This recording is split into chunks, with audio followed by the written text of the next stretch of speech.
सावन के आखिरी दिन भगवान शंकर को ये चीज़ें अर्पित करके अपनी सभी मनोकामनाओं की पूर्ति करें। भगवान शंकर अपने भक्तों की सभी इच्छाओं को जाते जाते पूरा करके ही जाते हैं, क्योंकि भगवान शंकर भोलेनाथ हैं और सभी भक्तों के ऊपर असीम कृपा करते हैं। इस कारण से आप भी अपनी सभी इच्छाओं की पूर्ति बस इस तरह से भगवान शंकर की पूजा करके प्राप्त कर सकते हैं। सबसे पहले अपनी रसोई में जाएं, वहाँ से 1 लोटा जल लें, शुद्ध रसोई से ही जल आपको लेना होगा। उसके बाद में उस लोटे में, उस पात्र में आपको अपनी रसोई में ही 11 दाने खड़े मूंग के डालें और इसके बाद में उसमें 5 बेलपत्र डालें, गंगा जल डालें और 1 गुड़ की डली डालें। फिर आप 7 दाने उसमें अपनी रसोई से लेकर के चावल यानी अक्षत के डालें और फिर भगवान शंकर के मंदिर जाने से पहले एक हाथ में 10 रुपए का सिक्का या 1 रुपए का सिक्का जरूर ले लें और यह सारी सामग्रियां आप भगवान शंकर के मंदिर में जाएं और जाने के बाद में पहले जल चढ़ाएं, फिर भगवान शंकर के ऊपर अक्षत छिड़कें और इसके बाद में आप 11 दाने जो मूंग के हैं वो चढ़ाएं,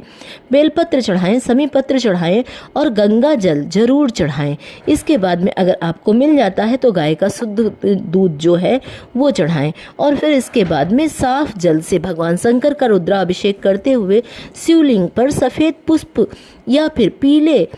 पीला पुष्प जरूर चढ़ाएं। अगर आपको अकौड़े का पुष्प मिलता है तो भगवान शंकर बहुत प्रसन्न होते हैं अकौड़े के पुष्प से। तो आक जो होता है, सफ़ेद आक या नीला आक कोई भी हो, आप उसे ले जाकर के भगवान शंकर के शिवलिंग पर अर्पित करें और फिर भगवान शंकर के ऊपर कुछ अक्षत के दाने जरूर चढ़ा दें। भगवान शंकर को आप कोई भी फल जो अर्पित करें उसे भगवान को छुआ करके साइड में रख दें, यानी किनारे की तरफ रख दें। फिर नंदी भगवान की पूजा करें, नंदी भगवान के ऊपर जल चढ़ाएं, उन पर बेलपत्र चढ़ाएं और अपनी मनोकामना बोलते हुए 1 बेलपत्र नंदी भगवान पर रख दें। इसके बाद में माता गौरी के आगे 1 देसी घी का दीपक जलाएं, उन्हें लाल पुष्प अर्पित करें, अक्षत चढ़ाएं और साथ में ही माता गौरी के आगे 1 फल जरूर रखें। मिठाई हो तो बहुत ही उत्तम है, भले ही बतासे ही क्यों ना हो।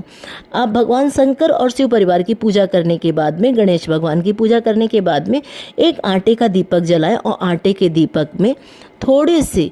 तिल काले और 2 लौंग और साथ में ही काली मिर्ची 4 की संख्या में रखें और लंबी बाती की जो बाती होती है शिव शक्ति के रूप में, माता पार्वती के रूप में, उसे आप जलाएं। जलाने के बाद में अपनी मनोकामना बोलें और सिर झुका करके प्रणाम करें और कुछ देर मंदिर में जरूर बैठें और उसके बाद में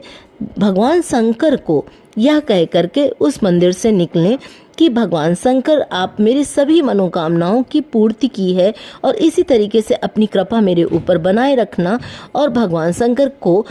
मंदिर में सिर झुकाकर प्रणाम करके ही अपने घर में आएं और थोड़ा सा जो जल है शिवलिंग से बहता हुआ उसे अपने घर में जरूर लाया करें और इसे अपने घर में, घर के मेन गेट पर और घर के कोने कोने में छिड़कें और घर के जितने सदस्य मंदिर नहीं जा पाए हैं उनके ऊपर जरूर छिड़कें। ऐसा करने से शिव कृपा, शिव परिवार की कृपा आपके जीवन में सदा सर्वदा के लिए विराजमान रहेगी और आपकी सभी मनोकामनाओं की पूर्ति होगी। जो सिक्का आपने भगवान शंकर के लिए लेकर के गए थे घर से, उस सिक्के को आप भगवान को छुआ करके यानी कि शिवलिंग पर स्पर्श करा करके और उसे अपने घर के धन रखने वाले स्थान पे जरूर रख दें। आप चाहें तो दान पात्र में अलग से कुछ पैसे, रुपए, सिक्के दान स्वरूप डाल सकते हैं, लेकिन जो आप 1 रुपया 10 रुपए का सिक्का अपने घर से लेकर के गए हैं उसे भगवान शंकर के शिवलिंग पर स्पर्श करा कर, नंदी बाबा पर स्पर्श करा करके